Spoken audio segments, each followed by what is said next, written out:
Spanish Non-Lucrative Visa. Do applicants need a third-party help, or can they do it alone? Welcome to Spainguru.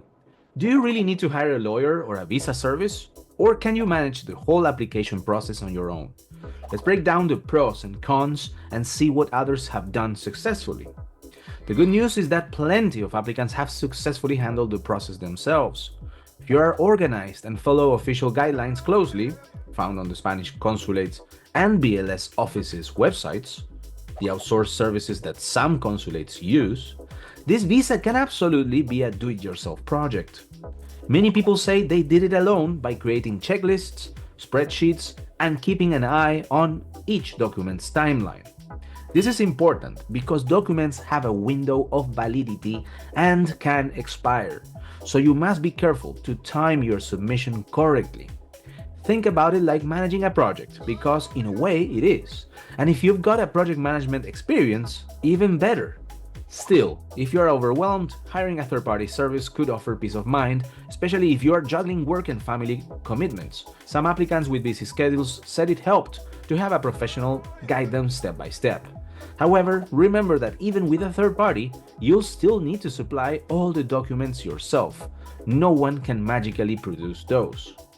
And hey, while we're here, if you're finding this helpful, go ahead and give the like button a tap. Let's continue. Now, if you're going the do-it-yourself route, the key is to follow the Spanish consulates and BLS offices guidelines very carefully. Many applicants recommend starting early, especially with items that have the longest validity period, like police checks or marriage certificates, usually valid for 6 months, and then medical certificates, which are valid for 3 months. These periods are a ballpark figure. Make sure to verify with your consulate or BLS office's guidelines.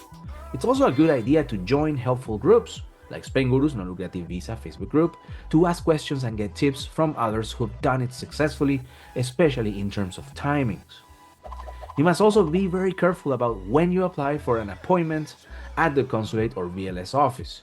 Recently, in many consulates, such as those in Los Angeles, Chicago, or Miami, to name a few, obtaining appointments has become very challenging.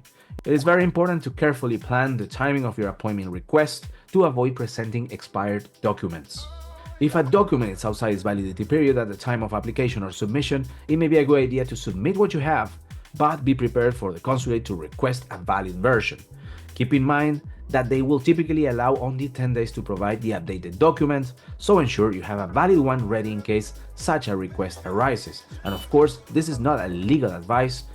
Please submit all your documents within the validity window, but sometimes this strategy worked for some of the Spainguru community members.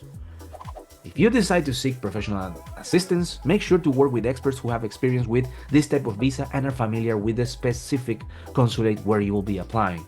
Requirements and processes can vary significantly by location and are subject to frequent changes, so having that specialized knowledge is essential.